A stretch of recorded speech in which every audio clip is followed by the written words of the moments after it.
Thank you for coming. My name is Darren, as you probably saw on the promotional flyer, and I do actual US and Singapore, in this case, tax returns. And hi, I'm Tim. I'm a US tax attorney, advise on US tax. The reasonable cause statement, again, for those who are not familiar. So Streamline is like an amnesty and all, but it's not called an amnesty, but it essentially is. And that the IRS is allowing you to come forward after not having been 100% compliant, and they agree to waive certain penalties. We pay interest, but certain penalties we waive. That's a good thing. In addition to actually backfiling, you have to write a statement that explains, hey, what happened? How long should that statement be, or how short?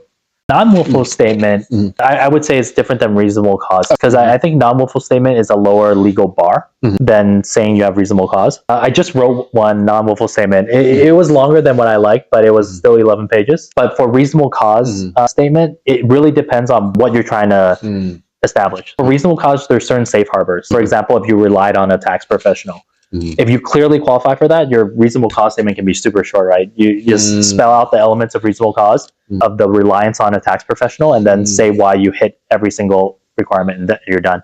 But then if you have to argue the general reason of why I qualify for reasonable cause, then it's a little bit longer, because you want to throw the kitchen sink in there. You want to say all the positive facts of why you have reasonable cause. And that could be a little bit longer. I think you've seen more variety in your... So you've helped me understand, right? Because we were talking earlier that I saw one from another practitioner. It was like 1.5 pages.